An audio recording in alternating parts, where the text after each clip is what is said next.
teu caminho, a sermos obedientes à tua palavra. Usa a tua fé, o teu servo, para ministrar para nós aqui. E nesse estudo, ó Deus, nós possamos entender e estar no centro da tua palavra. Que a tua igreja, ó Deus, cada um dos teus servos tenha sede de estar na casa do Senhor, tenha sede de estar buscando conhecimento.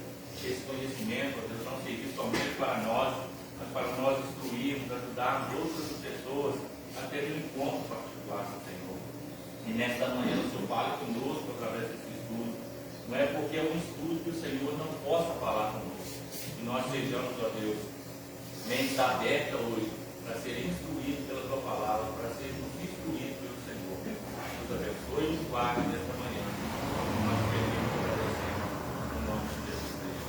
Amém. Toma aí, Lúcio.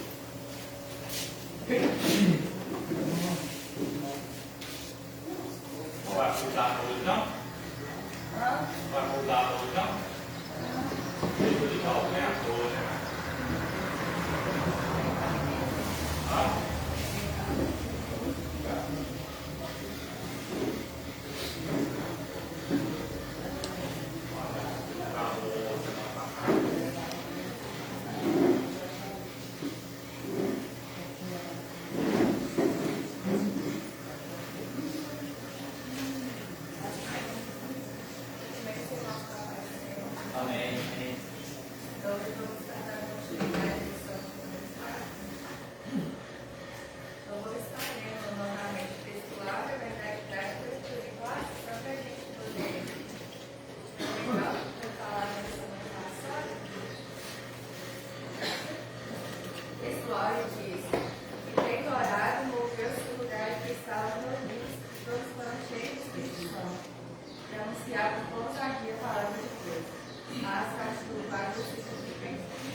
Agora, pois, ó Senhor, olha para as suas ameaças e concede aos seus servos que falem com toda a ousadia a tua palavra. Enquanto estens a tua mão para curar e para que se façam sinais de prodígios pelo nome de Deus Santo Filho Jesus. E tendo orado, moveu-se o lugar em que estavam reunidos e todos foram cheios de Espírito Santo e anunciavam com ousadia a palavra de Deus.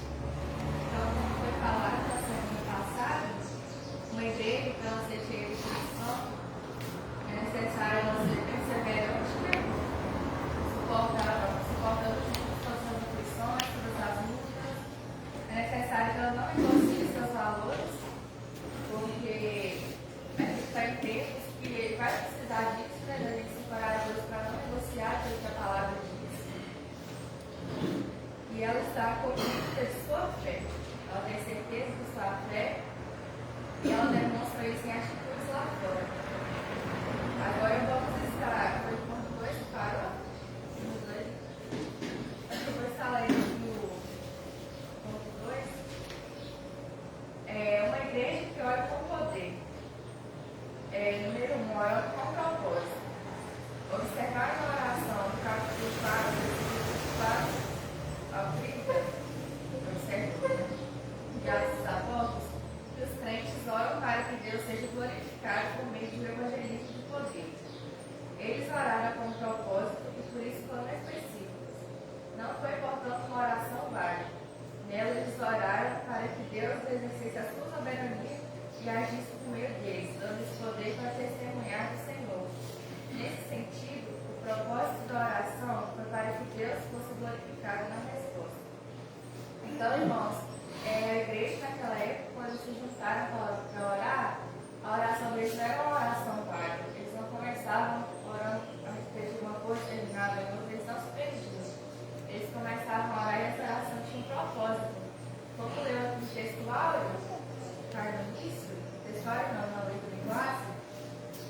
eles oraram aqui, ó. Agora, pois, Senhor, olha para as tuas ameaças e concede os seus servos, que podem todas as vezes sua palavra. Enquanto tens a tua mão para curar, para se fazer sinais e prodígios, pelo nome do teu Santo Filho Jesus. Ou seja, eles oraram para que para que Pedro e João, eles continuassem pregando ali com aquela ousadia, mesmo estando em prisão, né?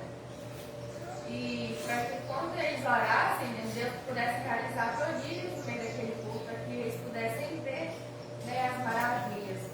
Então a nossa oração, ela deve ter foco, deve ter um objetivo, principalmente um objetivo espiritual. Nós, como igreja, nós devemos orar todos juntos para que a igreja possa ser cheia de inspiração. Devemos orar para poder estar santificando os outros, orar por cura, e essa oração deve ser eficaz. Cada um, é claro, tem que ter esse momento de oração ali secreto, como diz a palavra, né? Que é importante para a nossa caminhada cristã ter esse momento de oração, porque orar é um diálogo com Deus. É através da oração que a gente consegue ter intimidade com Ele, que a gente consegue nos fortalecer, né? Então, assim, eu digo nós, assim, igreja, cada um. A gente tem que ter esse momento de oração, porque o inimigo, ele não vem crescer em mim, ele lança suas armadilhas, às vezes em coisas que a gente também não percebe, mas ele está ali tentando te fazer cair. Então, através da oração, a gente consegue ter intimidade com Deus, a gente consegue buscar fortalecimento. E eu queria pedir para os irmãos sabem dar um exemplo de oração com foco na Bíblia. Uma oração que alguém fez uma oração com foco específico. Elias orou e fogo desceu do céu. É?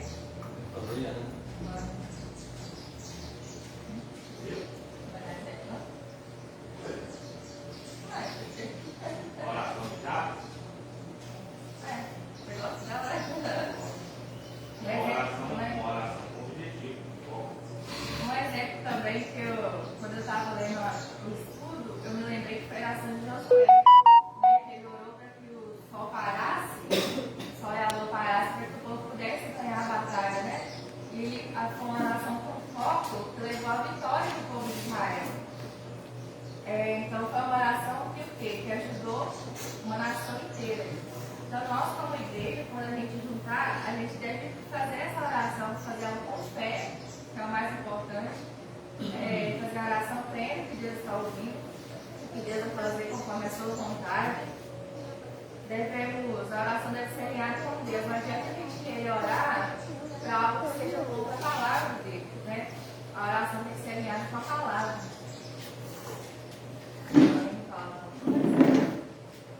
Só no finalzinho,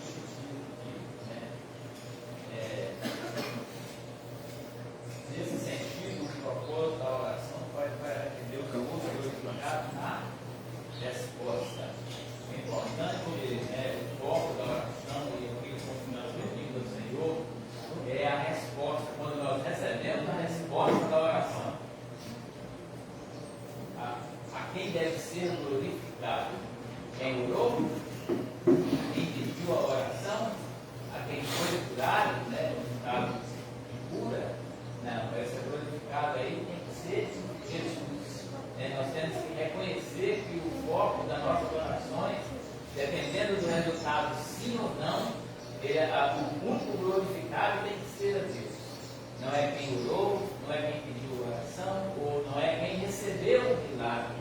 Porque muitas das vezes, o foco de muitas orações nós temos aí, já vem presente, nós temos cansado de ver sempre fulano orou e fulano foi curado. Então, o fulano que orou, mas nós vemos lá, nesse ato dele, quando Pedro ali, Pedro João estava ali, que oraram, o foco do resultado da oração foi Jesus, foi o Espírito Santo. Esteve ali e curou, e aquelas mais de 3.000 almas ali se converteram.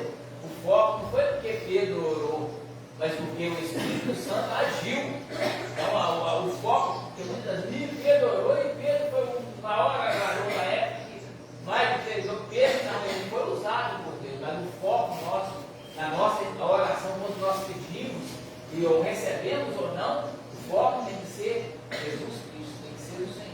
né? O resultado da oração tem que ser glorificado a Deus, não o ser humano, não. Muitas das vezes, tem que pegar um copo d'água, tem que fazer isso aqui, tem que fazer aquilo, tem que pôr a mão, tudo bem, a Bíblia diz que tem que pôr a mão, ungir com óleo, isso aí está na Bíblia, mas não é esse que é o que tem que ser glorificado, não é o óleo ungido, não é a mão, não é o copo d'água, tem que ser Jesus. Então, a intenção da nossa oração, né, como eu disse aqui, com o resultado que nós queremos ou não, tem que ser Jesus, tem que ser Deus. Eu quis falar aqui, né?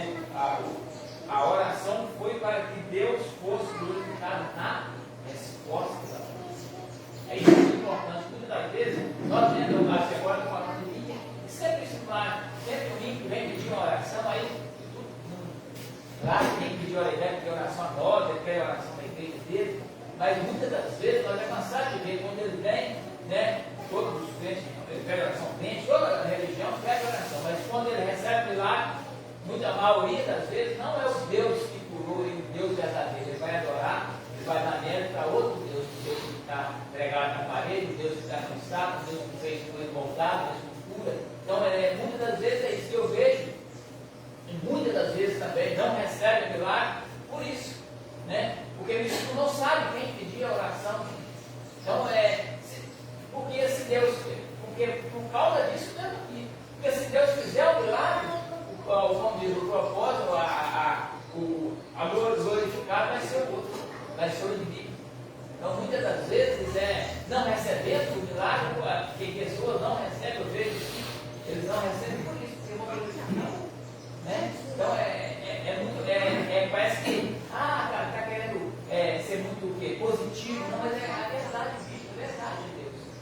E agora tem que ser dada somente para Ele. Né? Ninguém mais merece a honra e a glória do seu Senhor. O evangelista fez uma colocação que às vezes a gente passa por cima da Bíblia não atenta muito para isso. Existe a oração com propósito, né? Existe a oração de humilhação também, e existe a oração de agradecimento. Né? O próprio Jesus ele demonstra isso sobre dar honra a quem tem honra. A Bíblia diz que quando ele chega na terra, na propriedade, no ambiente de Marta e Maria, próximo do sepulcro de Lázaro, ele começa a dizer, olha, Lázaro vai ressuscitar. E as irmãs falam, não, certamente ele vai ressuscitar. Aí Jesus está dizendo, eu não digo no último dia, mas hoje ele vai ressuscitar. Qual que foi a oração que Jesus fez diante daquela multidão? Olha a oração que Jesus fez. Senhor, eu sei que tu me ouves, mas para que o teu nome seja glorificado. Jesus estava ali. A honra e a glória podia ser dado a ele, mas ele estava mostrando para aquelas pessoas o que? Glorifica o Pai. E às vezes, quando eles falam uma coisa, é verdade. Eu já vi isso muitas vezes, né? Pessoas dizendo, não, eu orei, fulano foi curado. Aonde eu ponho a mão, ciclano é curado. Beleza. A honra está sendo sua, a glória está sendo sua. Porque quando a gente usa o que é o seguinte, eu não sou merecedor, mas eu sou instrumento da mão de Deus. Toda a honra, toda a glória seja dada para Deus. Muito mais é derramar sobre nós. Porque eu mencionei isso ontem, usar o termo de eu orei, fulano foi curado. Isso não demonstra que você tem intimidade com Deus, não. Lá no portão celestial, no seu nome eu profetizei, no seu nome eu expulsei demônio, no seu nome eu curei. Isso não demonstra intimidade, isso não demonstra que você está no céu. Porque o nome de Cristo, ele tem poder para curar. Agora, a quem nós temos dado essa honra? A quem nós temos dado essa glória? Quando a gente coloca assim, através de mim fulano aconteceu isso, através de mim ciclano aconteceu isso, através de mim fulano converteu, através de mim o câncer foi curado, através de mim. Peraí, você está puxando a glória de você? Né? Olha ali aquele violão parado ali. O que aquele violão é ser um instrumentista? Olha essa bateria parada, o que ela é ser um instrumentista? Né? que nós sejamos um instrumento de Deus. Nós vamos tocar segundo a música que Deus soar em nós. E quando essa música soar, a quem é a honra? Para quem nós estamos buscando a honra? Para nós ou para Deus? Né? O evangelista fez uma colocação muito boa. Toda a honra, toda a glória, todo o mérito tem que ser para Ele. Se não for para Ele, até vai ser curado, almas vão se converter, vão vir. Glória a Deus. Está agregando no céu, mas automaticamente você, que está puxando a glória de você, está perdendo toda a glória. Porque a Bíblia diz o seguinte: você vai ter a sua glória e então os outros vão te louvar. Mas o Pai não está te louvando, não. Ponto 2 vai falar orando e orar. E ouvindo eles isso, os ânimos levantaram a voz a Deus. A concordância de Strong explica que a palavra unânimes vem do termo grego homo, que significa um grupo de pessoas agindo com o mesmo propósito, em total harmonia. Isso mostra que havia unidade e concordância na oração. Uma igreja cheia do Espírito Santo é unida.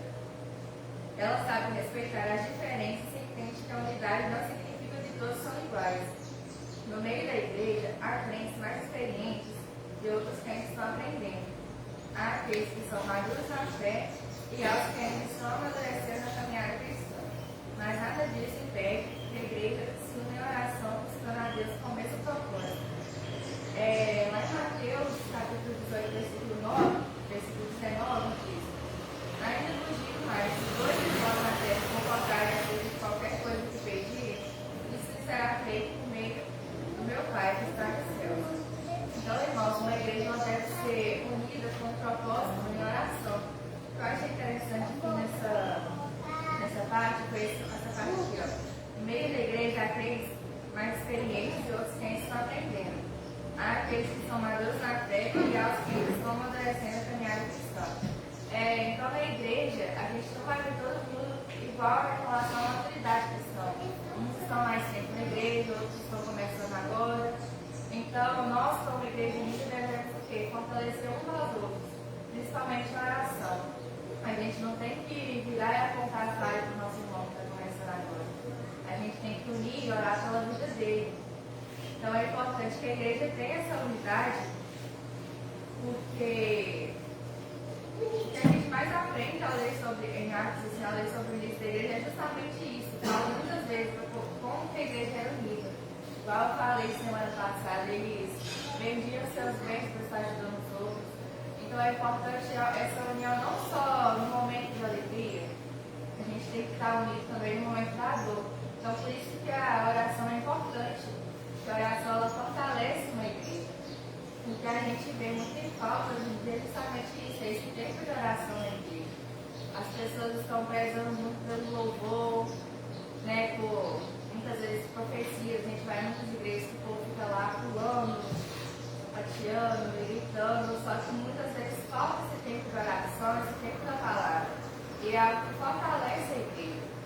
O louvor, a gente louva, é um momento importante, é um momento especial, que a gente está ali se conectando com Deus, mas o momento mais importante é o momento da oração da palavra. Que através da palavra a gente está obtendo conhecimento sobre Deus, e através da oração a gente está fortalecendo uns aos outros, em união. Deve ser ter união, porque não adianta um irmão orar por uma coisa, outro orar por outra e outro orar por outra. A igreja tem que ser unida até mesmo nisso. Se tem um irmão que está precisando de oração futura, devemos unir para orar, para que ele seja curado, para que Deus faça a vontade dele nessa cultura. Se tem um irmão que você vê que está sumido da igreja, às vezes está sumido, está fraco, quando vem a igreja desanimado, a gente tem que juntar para orar pela vida desse irmão, né? Para que ele possa estar buscando ter ânimo novamente, buscando ser fortalecido, né? Porque a caminhada cristã é assim. Nem sempre a gente vai estar correndo, a gente às vezes vai estar caminhando, buscando, às vezes vai ter dia que a gente vai estar desanimado, querendo desistir. Então é importante isso, porque sozinho ninguém consegue. Por isso que tem a igreja, para poder ajudar uns aos outros, né? Porque sozinho é difícil a caminhada, tem as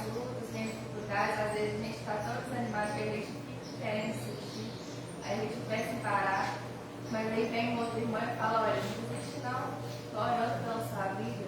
E isso, de certa forma, dá uma força para a gente, né? Então é importante isso, porque por mais que tenha essa diferença, de às vezes não está começando agora, às vezes não tem mais tempo, isso não impede que a igreja busque a Deus com o mesmo propósito de oração, como diz aqui na lição. Então, que a gente possa estar buscando ter essa unidade, ter esse tempo de oração, porque é importante para o crescimento da igreja. Só lembrando, né? Eu passei teve uma experiência que ficava lá, que era novo objetivo, né? Pegaram na certa igreja, passou a oportunidade do irmão. Tem pessoas que erram as palavras, não tem tanto estudo, falam uma palavra errada. O próprio pastor olhou para mim. Nessa época, na terra, o fogo, né? Eu vou, nem todos têm o mesmo olhar, ou tem desenvoltura em falar, entregar, ou ignorar, né? Nas palavras. Então, isso me chamou muita atenção, eu fiquei quietinho. Mas uma coisa que você vê, são coisas que se a gente multiplicar muito, atrapalha muito dentro da igreja. E eu vejo até hoje, né, esse irmão, ele até tem uns 10 a 15 anos, ele está na mesma igreja, conversa, ele, a esposa, eles são fiéis lá até hoje. Não é por causa das palavras, e isso muitas das vezes, eu estou falando assim, eu já passei muito por isso. Muitas vezes você tem vergonha de orar, ou de ler um texto, achar que você não sabe ler direito, não sabe falar, irmãos. Isso não faz diferença nenhuma. Nosso Deus conhece o coração. Importante é aquilo que está dentro de nós, é a expressão, a maneira de falar de uma palavra errada, orar, falar bonita. Não tem isso. A oração é coisa simples, é a conexão com Deus, é falar da sua simplicidade, da maneira que mais você consegue, né, ter intimidade com Deus. Não, assim, eu vejo, né, já tive várias igrejas, e tem pessoas que realmente não tem um nível, um tem um nível maior, outro tem um nível superior, outros, né, falam tantas palavras que você nem entende. Então, muito melhor nem falar, se falar uma palavra que você não entende, melhor você falar uma palavra simples, orar, tranquilo. Então, isso serve de exemplo, assim, você viu muito exemplo para mim. Então, não importa se eu vou lá na frente e vou falar a palavra, não importa, é a conexão com Deus, a sua palavra de oração. Você ir na frente ali e orar, ó Deus, abençoe essa igreja. Dependendo daquilo que está dentro do seu coração, somente essas palavras vai fazer muito mais efeito do que eu chegar ali, ei, ó Deus do Espírito, não vai ter efeito, não vai ser só da boca para fora. Então nós precisamos desse sentido de oração, como está dizendo aí, nós devemos estar ouvindo um mesmo para outro, diferente de classe, se é branco, se é preto, se é amarelo, se tem dinheiro, se não tem, se é rico, se é pobre, se é falar bonito, se não sabe falar bonito. A oração, ela é a conexão do Espírito direto com Deus. Então, nós temos que tirar essa diferença. Eu sofri muito, porque antigamente eu era muito tímido de falar, eu ficava com medo de falar, né? Então, isso muitas vezes nos atrai. Eu vejo, às vezes, as pessoas que ficam continuar, eu não sei falar, não importa o que sabe falar. O negócio é a expressão, é aquilo que está dentro de nós que vai fazer isso que Deus é um Deus onisciente, né? Ele, os sons, ele sabe todas as coisas, não pode haver diferença. Eu vou chamar para orar só o fulano, eu vou chamar para orar, é o pastor, é o evangelista, e o irmãozinho que sabe conversar direito, esse não vou chamar, é o que mais tem unção, é o que mais é usado, porque quando ele dá a boca, fala que está cheio, né, direto de Deus. Às vezes a pessoa, na sua simplicidade, a pessoa tem uma vida de oração, né, e muitas das vezes a pessoa chega na igreja, a pessoa está assim, quietinha no seu campo, às vezes pede a pessoa para fazer oração, a pessoa não faz, dá a oportunidade a pessoa não pega, mas em casa a pessoa está sempre de joelho dobrado, é aquela que carrega sempre a igreja, sempre o ministério, sempre a vida dos irmãos em oração. Né? Não é muito longe, a minha mãe é uma pessoa que nunca teve um diploma. Mal sabia ensinar o nome dela, aprendeu a ler a Bíblia, aprendeu a estudar a Bíblia, não conseguia estudar mais nada. Mas, porém, a mãe era uma pessoa que sempre ajudava aqueles que procuravam ela em oração. Às vezes, na igreja chegava, ficava quietinho aqui, mas sempre pegava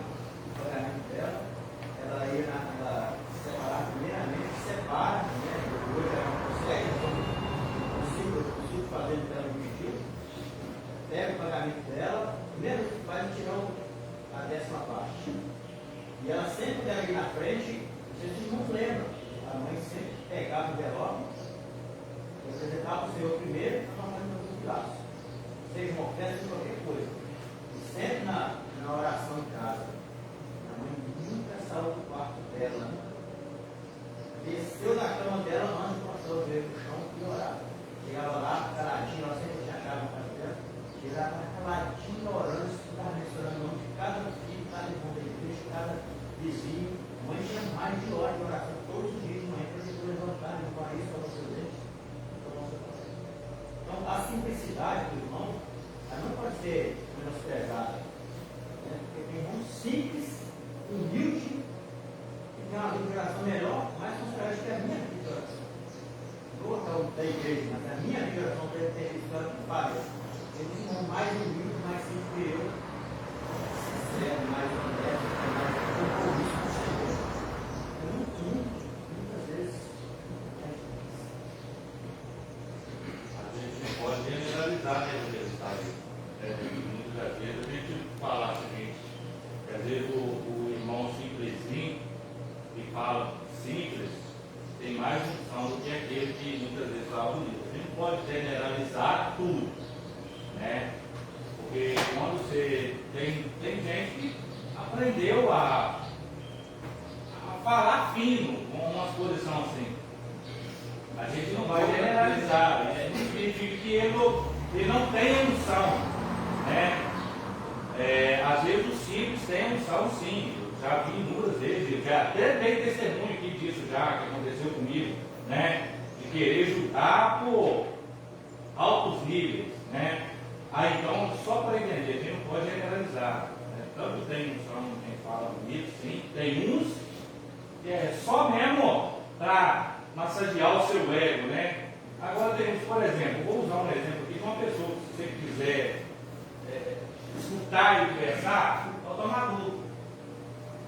Tenta conversar com o Tomaduco, você dá vontade de não sair perto dele. Então que ele converse com a calma, com a finaria. Então a gente não pode simplesmente generalizar, né? Tem pessoas que vão conversar tudo e ele tem unção, né? Que transborda. E tem simples, que também é do mesmo jeito. Ele não vai no culto aí para falar, não vai orar, mas ele tem unção que transborda, né? É aquela oração que, do mesmo jeito que o culto está falando aí, se ele falar com o pai aqui, vai escutar. O maior exemplo que a Bíblia dá disso é do fariseu e do publicano. O que o publicano faz?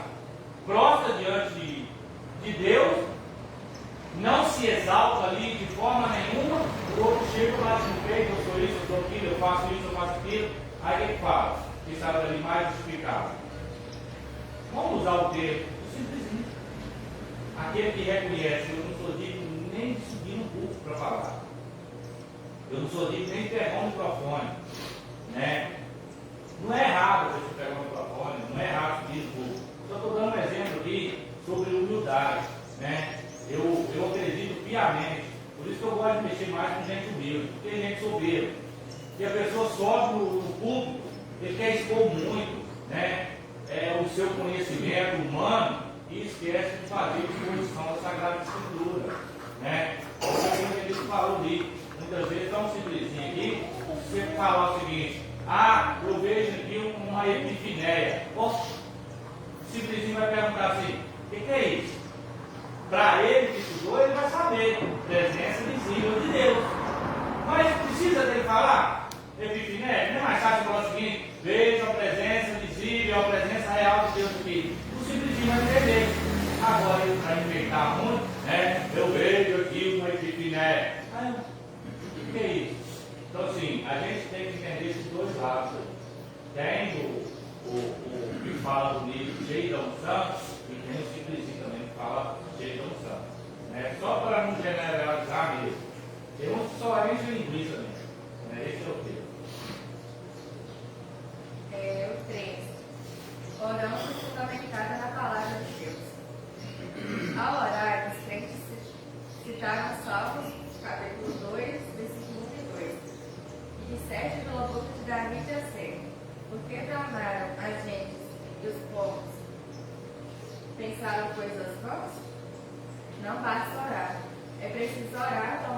base a palavra de Deus. Orar fundamentado na palavra é orar crendo e afirmando as suas verdades. Uma oração feita fora da palavra de Deus não trará nenhuma garantia de ser respondida, porque ele vela pela sua palavra para cumprir. Não há dúvida de que a falta de fundamentação bíblica pode estar por trás do fracasso na consideração. Então, como eu já falei aqui, irmãos, é necessário essas duas coisas andarem juntas, né? Que é a oração e a palavra. E por muitas vezes nós, como igreja, não uma igreja do tempo, mas a gente acha que vir aqui no culto 2 horas, dá 1h30 mais ou menos, aos domingos é o suficiente. Aí depois a gente quer ser cheia, a gente fala, não entendo, por que eu não sinto Deus, por que eu não sou usado. Mas é por quê? Porque a vida de intimidade com Deus é uma busca diária, não uma busca que a gente vem aqui e faz aos domingos. Isso não é necessário. Como que a gente tem que ter intimidade com Deus, tirando só 2 horas por dia, num domingo, às vezes vem aqui domingo de manhã, às vezes nem de manhã, né? Às vezes só vem à noite e acha que é o suficiente. A gente tem que ter um tempo nas nossas casas, nem que seja para poder orar um versículo por dia. Estou falando assim, um versículo por dia, tirar uns minutinhos para orar, porque a intimidade com Deus é uma busca diária, é uma busca que tem que ser constante. A gente não pode se contentar e tirar aqui uma vez na semana só e achar que está bom, e aí quer ser usado por Deus, quer viver experiências extraordinárias que Deus não quer buscar. E é importante essas duas coisas tratar junto, não só orar, mas também buscar ler a palavra, buscar ter conhecimento. E essa oração fundamentada na palavra, o próprio Jesus deixou ela lá no Sermão do Monte, é o Mateus, capítulo 6, a partir do versículo 5, já fala sobre a oração, que é o Pai Nosso.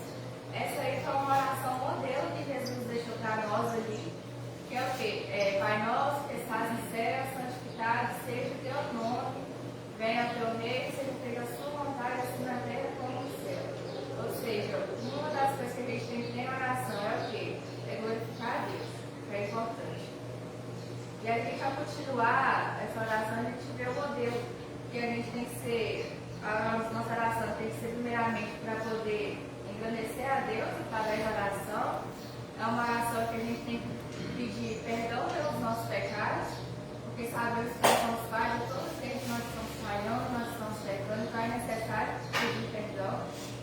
E uma oração para pedir para Deus estar nos abençoando, para pedir para Deus estar abençoando a vida do nosso irmão. Então ela tem que ser fundamentada na palavra, porque ela deve ser alinhada não apenas com a nossa vontade, mas com a vontade de Deus para a gente ser eficaz. Não adianta a gente querer bater na oração, bater na frente, querendo algo, mas ser contra a palavra de Deus. Deus não vai fazer, Deus não vai realizar nada que seja contra a palavra, seja contra aquilo que ele nos deixou. Então esse povo, o povo da igreja aqui em Atos, eles estavam orando, mas eles estavam fundamentados na palavra, estavam fundamentados lá em Salmos. E quando a gente lê Salmos, a gente vê muitas orações, né? Salmos no geral, né? São muitas orações, então assim, para quem fala, eu não sei orar, gente, só ler Salmos. Salmos tem oração de pessoas que estavam ali agradecendo a Deus por algo, ou oração de pessoas que estavam sofrendo, de pessoas que estavam passando por alguma batalha. Então, assim, a Bíblia é recheada de orações, de pessoas que oraram ali. Então, a gente pode aprender muito. Ao ler a palavra, a gente pode aprender muito como deve ser feita a nossa oração. É possível entrar no culto, aonde você vê que o culto está avivado, cheio de poder. Você entrar vazio e sair vazio? É. Porque, igual foi falado aqui, a busca deve começar dentro das nossas casas. Às vezes uma igreja está assim avivada, mas você não sente nada. Mas é por quê? Porque você não está buscando ser útil. É importante ter uma passagem na Bíblia que fala, acho que na Bíblia mesmo, que fala, entre no seu quarto, feche sua porta, é para entrar no secreto. Então, se você quer entrar na igreja, você vê uma igreja avivada, eu não falo avivamento na questão de línguas, porque na própria palavra diz que o dom de línguas é mais uma edificação para a pessoa, né? Não para a igreja. É uma edificação para a igreja quando tem um intérprete, né? Mas eu digo assim, às vezes você vê pessoas chorando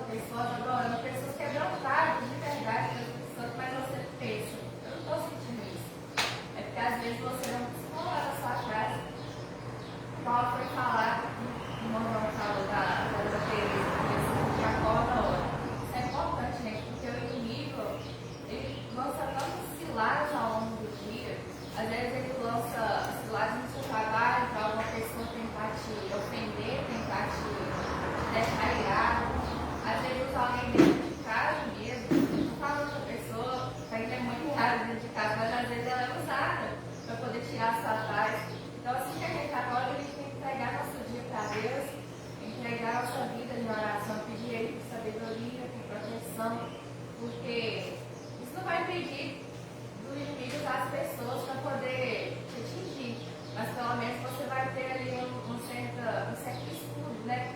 Porque você pediu a Deus com sabedoria, Ele vai estar te concedendo sabedoria, vai estar te concedendo mansidão. Então, a vida com Deus, a grande intimidade começa com a gente mesmo, a gente buscando. Porque por mais que a igreja seja unida, se o irmão querer, tem como. Às vezes a gente está unido orando pela vida de um irmão, mas se ele não querer, se ele não buscar, também não adianta. A busca deve ser pessoal. Você deve ter consciência de que você precisa orar, de que você precisa buscar a palavra. A gente entende que o dia a dia é muito corrido. A gente tem que trabalhar, igual no meu caso eu estudo também, então é corrido. Mas assim, tirar, nem que seja 10, 20 minutos ali para você ler uma palavra, para você orar é importante. Porque a nossa vida pode ser a correria que for, se a gente não tiver Deus, a gente não tem nada. Não adianta a gente ter o melhor dos estudos, o melhor dos empregos, a gente ter uma família considerada perfeita. Não adianta, se você não tiver Deus na sua vida, então você não tem nada. Você está buscando coisas aqui na terra você vai ter mais no céu. Se você não tiver uma vida de intimidade, que será que no céu você vai entrar? Não é suficiente você fazer o bem pro próximo, é importante, mas não é suficiente você só fazer o bem pro próximo, só ir ali na igreja, só não fazer nada de errado. Isso não é o suficiente. Isso é, digamos, o básico que você tem que fazer como um cristão. Mas para você poder chegar no céu, entrar nessa salvação, é necessário você ter uma busca com Deus também.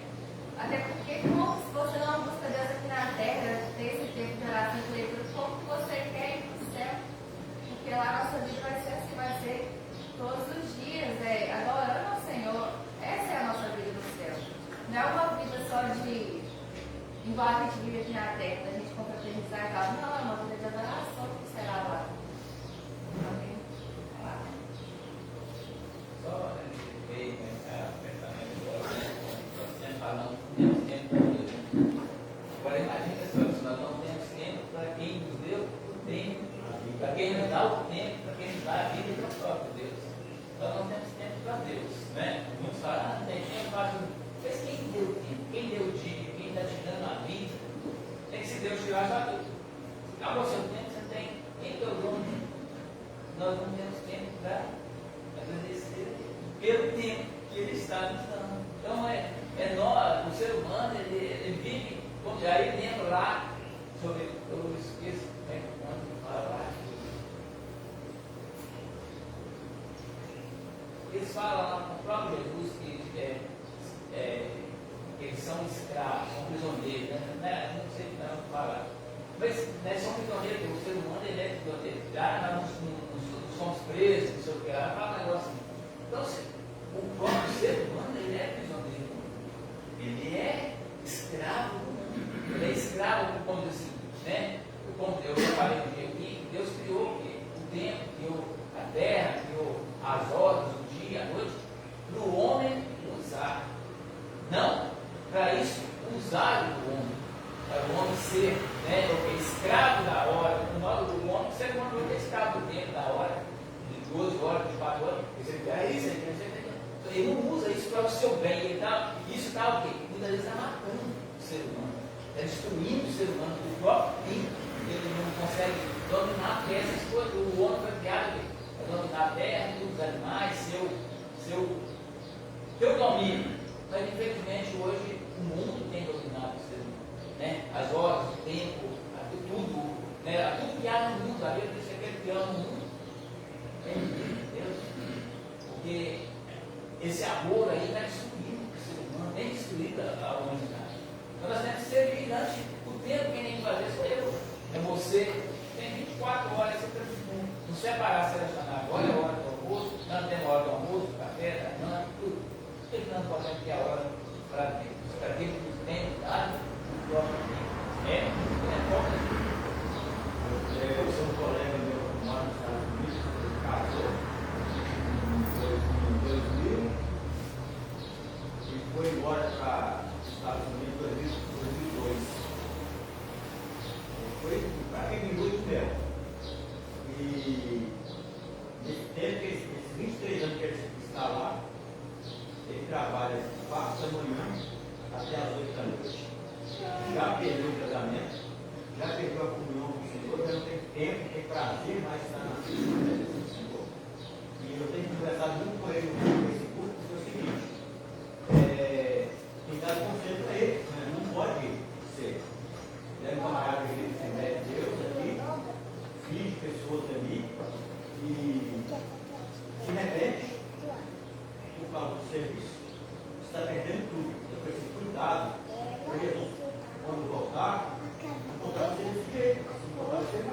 você não vai ao céu, você não vai ter jeito, aí ele fala, todos os lados errados. Entendeu? Ele não tem tempo, sabe? Isso é coisa muito séria, então nós temos tempo, né? Fazer tempo. Por quê? O Senhor que nos dá tudo, dá tudo. Então ele é tudo para nós. Sem ele nós somos nada. Por que não deixar isso fazer? Então temos que dedicar, buscar um tempo de oração, de palavra, de oração, em comunhão com ele, porque é o que está se firmando. Então, os seus filhos são chamados como escolhidos.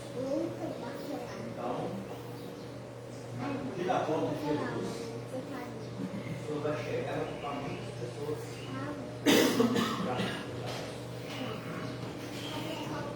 Pois é, não é para a gente querer dar as coisas, querer buscar as coisas, não só que a partir do momento que a gente deixa de buscar, Deus por causa disso, aí se torna um reino. Porque eu vejo que não adianta nada você ter estudo, você ter o melhor emprego, você ter dinheiro, você não vai ter perfeito. Eu acho que se a gente não tiver Deus, como a evangelista disse que Ele nos deu a vida, se a gente não tiver Ele, então a gente não tem nada. Não tem nada. A gente vai correr atrás das coisas, porque nós não temos tudo vaidade, como os Eclesiastes, né? Dá uma corrigida aqui, senão não vai terminar, não. Agora o ponto 3, uma igreja ousada no seu testemunho. Ousadia para enfrentar a oposição ao evangelho. Os crentes oraram conscientes dos obstáculos que estavam enfrentando. Olhe para as suas ameaças, versículo 29. Já foi dito que uma igreja cheia do Espírito Santo é uma igreja perseverante. Ela suporta a oposição e o sofrimento por causa do evangelho. Deve ser destacado ainda que uma igreja verdadeiramente bíblica sofrerá rejeição e oposição. Na verdade, todos que querem viver fielmente em Cristo padecerão perseguição. Uma igreja que procura ser justa e agindo no Estado perdeu a sua autoridade espiritual e sua legitimidade política. Então, irmãos, a gente já está chegando nesses tempos de que a igreja vai sofrer oposição por pregar a verdade. Porque o pecado, ele não deixa de ser pecado só porque as pessoas querem que não seja pecado. Se está na Bíblia que é pecado, é pecado. E nós, como igreja, devemos pregar contra isso. Então, a gente vai sofrer por oposição. Só que a gente tem que ser ousado nisso. A gente tem que falar com ousadia, tendo a certeza daquilo que estamos falando e pedir a Deus para nos dar força, né, para aguentar as oposições que vão surgir. Eu gosto sempre de usar o exemplo de Elias. Ele viu que estava errado ali aquele povo de adoração a Baal e ele pregou contra aquilo ali. Ele enfrentou, ele foi ousado para poder falar contra aqueles profetas, né, de Baal. Ele enfrentou, ele fez um desafio e ali Deus mostrou aquele povo quem era Deus, através dessa ousadia de Elias, né? Deus usou a vida de Elias ali para poder ser usado e ele foi glorificado nisso. Os profetas, todo aquele povo que estava ali viu que Baal não era nada, era só uma imagem. O verdadeiro Deus de Israel era Deus, né? Então a gente tem que aprender com os exemplos da Bíblia. Eu vejo que a Bíblia está aí, gente, é justamente para isso. A Bíblia conta muitas histórias de pessoas que serviram verdadeiramente a Deus, que foram ousados, que foram corajosos, e eles foram, de certa forma, recompensados por Deus, né? Deus agiu ali no meio da vida daquelas pessoas.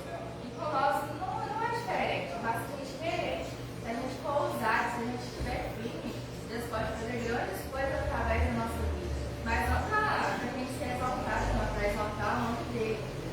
Então a igreja ousada, ela não se intimida, ela prega a verdade e se apega em Deus em sua direção. Então isso é necessário.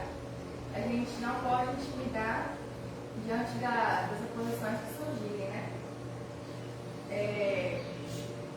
Ponto 2. Ousadia no exercício dos dons espirituais.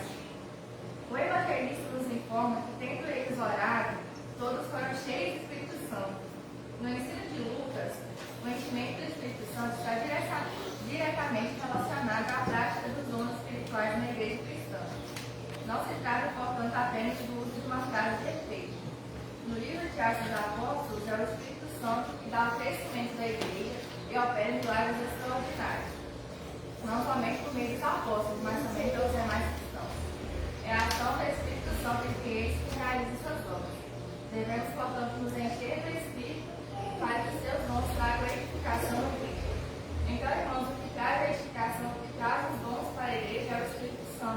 reluzente. Então, por isso que é tão necessário a gente buscar ter essa intimidade. E às vezes a gente acha que a gente não tem nenhum dom. A gente fala, ah, eu vou pra igreja, não faço nada lá, mas são tantos dons que a Bíblia nos mostra, que nós podemos ter. Às vezes você é cheio do Espírito Santo e isso não se manifesta através de línguas, através de barulho. Às vezes é você ali quietinho no seu canto, chorando. Eu sou bem chorando. Então, às vezes, os irmãos dele, eu acabo aberto chorando na igreja, não é porque eu estou passando por alguma dificuldade, não. Mas às vezes eu estou tão concentrada ali, às vezes no louvor, na palavra, que dá uma vontade de chorar, uma vontade assim que não é o que tem como segurar, sabe? Que isso transborda. E é uma sensação muito boa, porque às vezes a gente chega tão preocupado na igreja, às vezes não é, mas assim, a gente sente a presença de Deus e a gente sai daqui tão, como se pode falar, tão leve, né? Dá uma leveza pra gente. Então, é distribuído diferentes dons na igreja. Às vezes você não está no barulho, no pregar, no cantar, mas às vezes você está no interceder, tá? Às vezes levar uma palavra de conforto para um irmão que está passando por uma dificuldade. Então, uma igreja cheia de Espírito Santo, a gente vê isso se manifestando nas obras, no exercício de dons. E os dons, esses dons não são para autopromoção, não são para a gente se exaltar, não. Esses dons são para exaltar a Deus, para glorificar a Deus. Essa igreja, eles eram cheios do Espírito Santo, eles se manifestavam nas obras deles, né, através das vidas deles. Aí tem muita gente que fala, mas só a fé é importante, não precisa de obras, é necessário as obras sim, porque as obras como que eu posso dizer, um reflexo, né, da sua fé. Você tem a fé e automaticamente vem junto com essa fé as obras, porque você entende que Deus te entregou um chamado e isso deve ser feito. Então, automaticamente vem essas obras, as duas andam juntas, né? Não tem como você ter fé e não ter as obras, e não tem como você fazer as obras sem a fé. Se você fizer alguma coisa sem fé, você está fazendo para se resplandecer, não é verdade, né? Então, a gente tem que buscar a orientação do Espírito Santo para saber qual é o nosso dom. A gente, não é todo mundo que vai ter o mesmo dom dentro de uma igreja. Eu não falo só dentro da igreja, eu falo lá fora também, porque a nossa vida não é só nessas quatro paredes, né? Uma vida cristã deve ser vista fora da igreja também. Então, às vezes a gente não sabe qual é o nosso dom, a gente tem que buscar, porque Deus foi Ele não deixa o filho seu sem a resposta, ele é construtivo, como eu estou falando, né? Se você quer ter dom, se você quer ser usado por Deus, é só você buscar. Mas não é assim, buscar uma vez, não ter resposta, não. Tem que ser uma busca constante, tem que bater na tecla, olha, Deus, eu quero ser usado, eu quero que a sua presença se manifeste em dons, em obras na minha vida, e no momento certo para mostrar qual é o seu. Então você tem que ter essa ousadia para buscar essa questão que o Espírito tem para atravessar isso. Ousadia na exposição da palavra. Na própria oração da igreja, Deus foi cheio de expressão que anunciavam com ousadia a palavra de Deus. É interessante observarmos o uso da palavra ousadia neste texto. Ela aparece, por exemplo, em Atos capítulo 4, versículo 13, para se referir à coragem de Pedro e João, quando foram interrogados pelas missões e estudos. O cristão cheio do Espírito Santo se torna corajoso na sua vida cristã. Ele prega a palavra de Deus com poder. Então, Pedro e João, quando eles foram chamados ali, foram questionados o que eles estavam fazendo, eles não daram para trás, eles continuaram firmes, eles continuaram ali pregando a palavra, eles foram ousados para poder enfrentar, mesmo que aquilo ali fosse levar eles para uma prisão ou até mesmo para a morte. Eles sabiam disso, mas eles tinham um chamado, eles tinham uma missão e eles estavam cumprindo. Nós, como igreja, nós devemos ter essa ousadia quando se trata da exposição da palavra, como já foi falado muitas vezes, que a palavra é importante. E pregar a palavra não te promete uma vida de conforto, pelo contrário, você vai ser perseguido, vai receber críticas, vai ter zombaria. Por muitas vezes a gente não prega a palavra lá fora justamente por vergonha, por medo disso, por medo do que as pessoas vão falar, de como as pessoas vão reagir. Mas não importa se alguém vai deixar de gostar de você porque você está pregando a palavra. Não importa se as pessoas vão estar lá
vai causar um impacto muito grande naquele que está precisando receber essa palavra, né?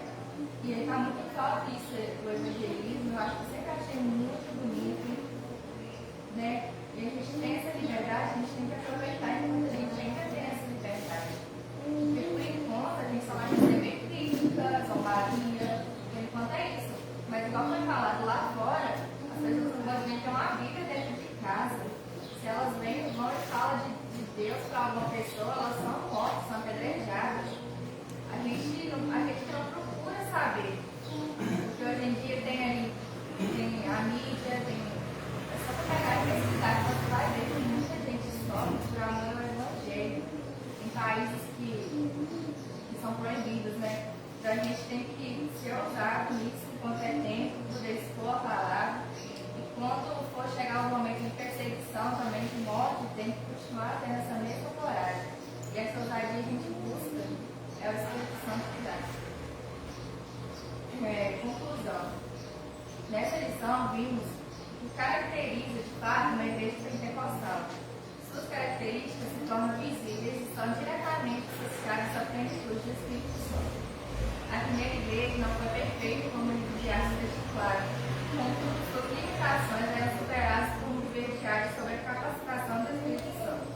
Se queremos de fato ser uma igreja relevante, devemos nos deixar encher o Espírito Santo. Está vendo, irmãos, como foi falado aqui? Contudo, suas limitações eram superadas por um viver diário sobre a capacitação do Espírito Santo. Então a gente aprende com a igreja de Jerusalém, a igreja primitiva, não era uma igreja perfeita, mas era uma igreja que buscava, que entendia a importância de cumprir com o seu chamado, e ela se tornou um modelo para nós na atualidade. Nós devemos ter esse modelo de igreja, que sempre bate muito na tecla, uma igreja unida, uma igreja que persevera, que ora, que é ousada para expor a palavra. E hoje nós somos chamados a viver dessa forma. Se uma igreja quer evoluir, eu falo evoluir não é só porque fazer evoluir na igreja é muito fácil. Como eu falo, de vez em quando é só você começar a profetizar, a pregar prosperidade, isso atrai as pessoas. Só você começar a pregar que está tudo bem você ter seu pecado e no chão, assim, da mesma forma. Assim a igreja vai ser cheia, mas uma igreja você quer que evolua espiritualmente, baseado na palavra, em textos específicos, tem que ter a unidade, e uns com os outros, nas lutas, nas provações. Porque às vezes você está bem, mas seu irmão não está, mas vai chegar um momento que você não vai estar bem, você não precisar desse apoio, né? Uma igreja que ora, a oração é importante, e uma igreja que pega a palavra independente das oposições. Amém? Então foi isso que eu tentei passar para os irmãos, que Deus passou para mim. Espero que os irmãos tenham entendido um pouco. E agradeço a oportunidade.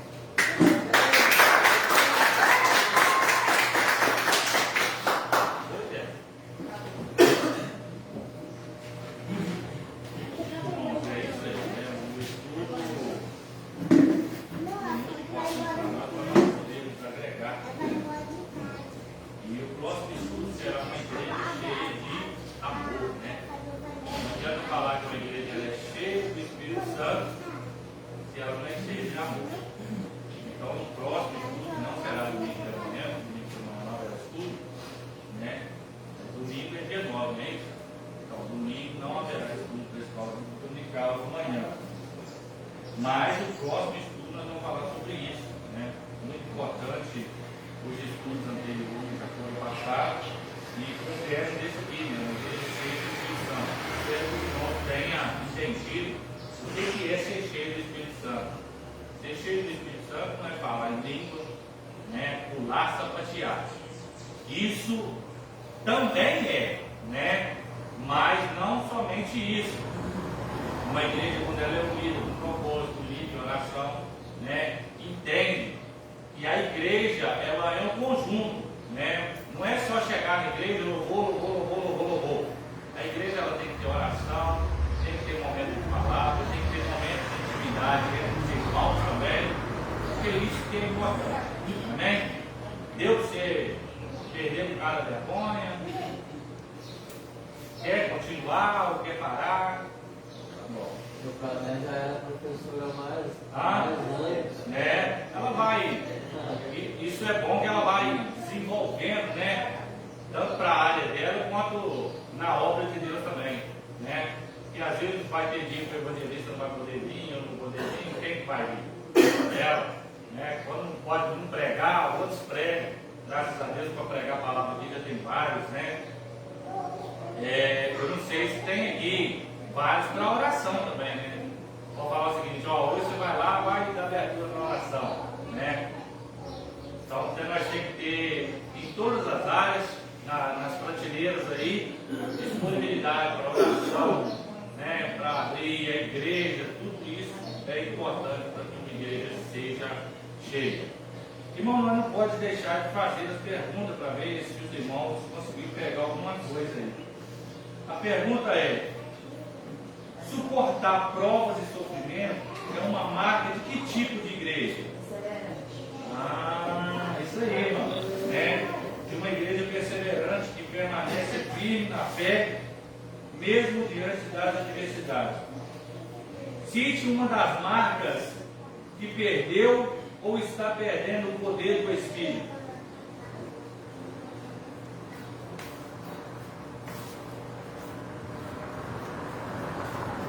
Cite uma das marcas da igreja que perdeu ou está perdendo o poder do Espírito. Você olha para uma igreja que ela tinha presença do Espírito Santo e que você hoje vê ela perdendo. Qual é essa marca que mostra que ela está perdendo?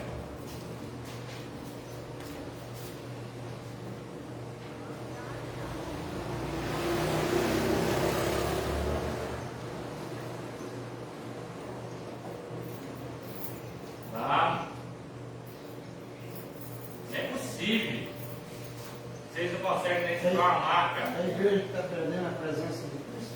Isso, qual que é? Para mim, essa é a resposta. Para você, essa é a resposta. Vamos lá, A irmão. gente que não está tendo comunhão com Cristo, está perdendo a sua essência. Deixa eu dar uma ajuda. Vou dar a resposta. Para mim, essa igreja cheia de heresia. Heresias. Ah, Também, faz sentido. Faz sentido. O que mais? Vamos. A igreja perdeu a verdadeira essência da adoração, a verdadeira essência do buscar, a verdadeira essência do compromisso, a verdadeira essência de reconhecimento que só Cristo salva e que Cristo é o cabeça da igreja. Então, cada um tem que fazer para si, cada um tem que cuidar de si, ninguém quer cuidar de todos. Então, a igreja está perdendo o compromisso. Os irmãos estão perdendo. Também. Uma dessas práticas, irmãos, é a aceitação de princípios e práticas que afrontam as Escrituras. Quando você vê que uma igreja ela pegou a aceitar muita coisa que está afrontando a Deus, você pode ver que ela está perdendo a essência do Espírito, né? Você via que uma igreja, esses dias mesmo alguém falou comigo, brincando, né? Não sei quem falou comigo brincando. Pastor, pinta a igreja de preto. O Arthur brincou? Você está doido? Né? Nós somos das luzes, não das trevas. Nada contra quem pinta. Mas, por exemplo, o evangelista está lembrado aí que, né, a Marlene, anteriormente, a igreja ela tinha aqueles holofotes, né, de luz verde, lembra? Né? A igreja, o que ela faz? Hoje ela traz fumaça para dentro da igreja, né, aquelas fumaças de show, aquelas luzes piscando dentro, parede tudo escura, traz festa junina, traz carnaval. Aí você começa a perceber, peraí, essa igreja está perdendo a essência do Espírito Santo. Porque o que tem que atrair o jovem, tem que atrair as pessoas para a igreja? Cristo. Não é holofote, brilhação, faz isso, faz aquilo. Não. A essência da igreja é a presença do Espírito Santo. E como é que ele se manifesta? No louvor, na palavra, na adoração, na obediência. Fora disso, é só balela. Nada contra quem fala. Cada um tem sua escolha, sabe da sua doutrina, sabe do seu jeito de adorar a Deus. Mas o estudo está mostrando para nós que quando você percebe que a igreja está perdendo a essência, é quando ela começa a trazer o mundo para dentro da igreja. Né? Ah, o carnaval não tem nada a ver.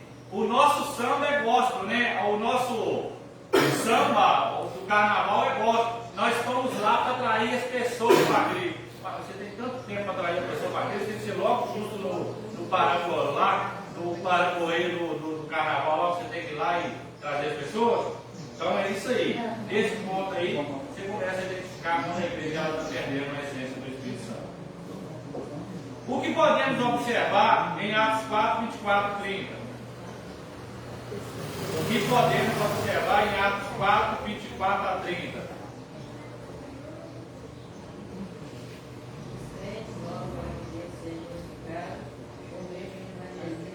Isso, é isso aí. Parabéns, não só está colando, nem só está caindo, professor aí. Olha, certinho, né? 4. O ensino de Lucas, de acordo com a lição, o que o enchimento do Espírito está relacionado? O enchimento do Espírito é diretamente relacionado à prática dos dons espirituais e cristãos. Não, só está caindo. Sim. Está certinho, Maria? Ensina.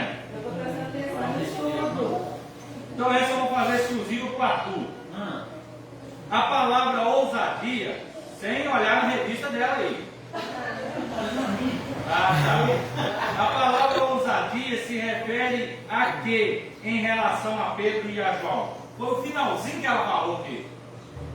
E eu sei a resposta, viu? Ah lá, ó, o Alex já sabe. Se você não souber, eu vou passar para outro. Não, você está todo querendo falar, fala. Bom, irmãos, quem souber então pode falar. Coragem de Pedro e João se refere à coragem de Pedro e João quando foram interrogados pelo ancião e escriba. O cristão cheio do Espírito Santo se torna corajoso da sua vida cristã. Ele prega a palavra de Deus com força. É isso aí, estou emprestou isso para ela. Vai lá, colar, né? Enfim, irmãos, brincadeira da parte, né?